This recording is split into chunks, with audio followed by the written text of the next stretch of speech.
Hello friends, I am Chevy. Welcome to my shed. How are you today? How's life in your world? How's things where you are? I hope it's fantastic. Everything here is great. This week I've been talking about things I do that are weird or that make me weird or that make other people think I'm weird. And today we're talking about things that I do in relationship to gaming, board games, specifically board games. And really there's only a couple that I can think of. The first one is similar to the discussion we had, was it Tuesday, about the jewel cases or the CDs and DVDs, making sure the discs are aligned. Same kind of thing with board games. The top and the back must be oriented the same. The idea being, if somebody picks this up and they flip it over, they don't have to do some weird box, whatever. So this all needs to be aligned, right?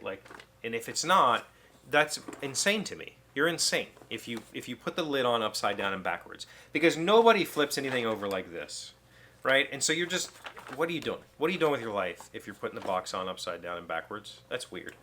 What are you doing if you're Eric Martin and you're watching this video? What are you doing? Period.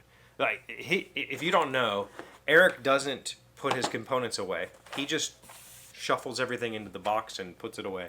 And he said that the reason is he doesn't know if he's ever going to play that game again, so he's not going to spend the energy.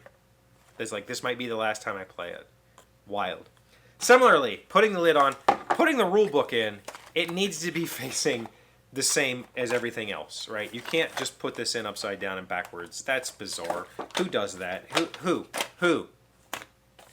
Components, same thing. If you have a tray in here that holds the components, they need to be so that the text is facing up, so that this is getting a little, okay, whatever. You're making fun of me now. I'm making fun of me now.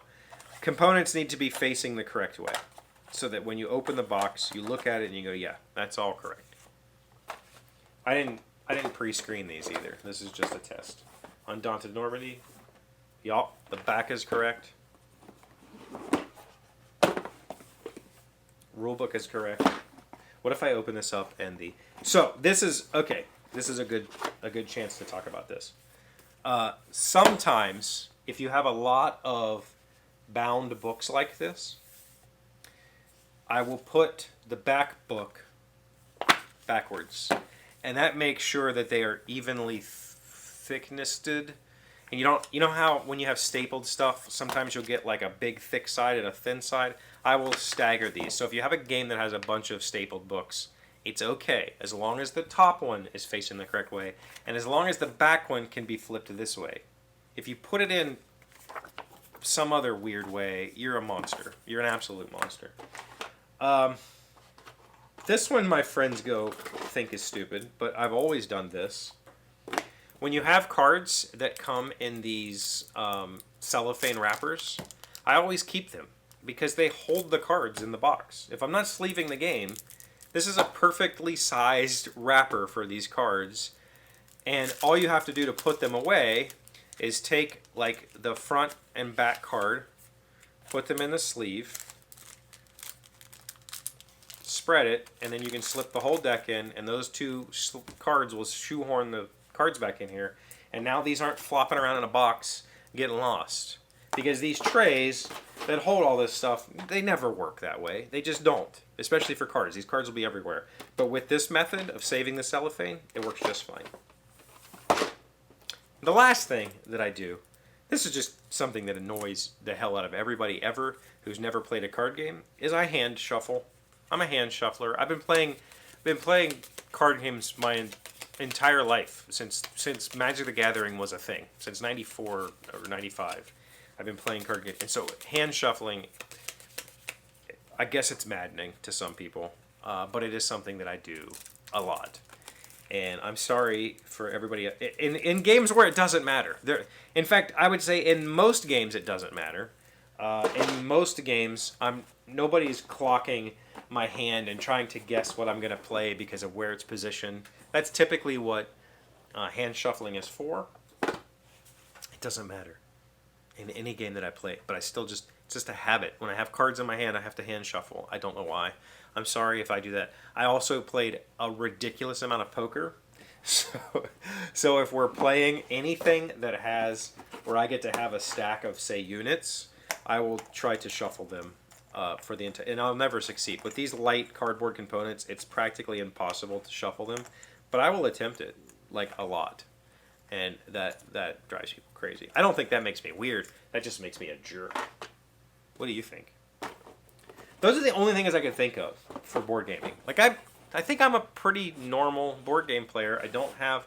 There are the commonalities of, like, you know, let's not have Cheetos at the table, especially if we're playing with my game. If it's your game and you bring Cheetos, that's on you. Like, but that's not a weird thing, right? That's just a normal thing. Well, that's, again, me being a jerk. I think it's a product of me being a little bit hyperactive. As I talk during other people's turns, I ask them questions, and it's not intentional. I'm not trying to throw you off. I'm bored, and I'm waiting for my turn. And I'm sorry that I upset your turn and your thinking because I wouldn't stop asking you questions. I think that's a particular apology to one person. Thank you for being here. Thank you for liking, commenting, subscribing, being amazing friends, wonderful people. I hope you had fun this week. This was an interesting little exploration into myself. I'm sure there are lots of other things I do that are weird, but I just don't recognize it. I'm sure there's things you do that are weird that you don't recognize. If you can think of any, let me know. I'll see you again Monday. Today's word you should know sounds smart is xerokilia. Xerokilia. It's a noun meaning dryness of the lips. Kyle may be cute, but the way he treats his chronic xerokilia with common lip balm is nothing short of distasteful. Xerokilia. Xerochilia. I mean, I just call that chapped lips. But what are you supposed to use if you don't use lip balm? Like, seriously.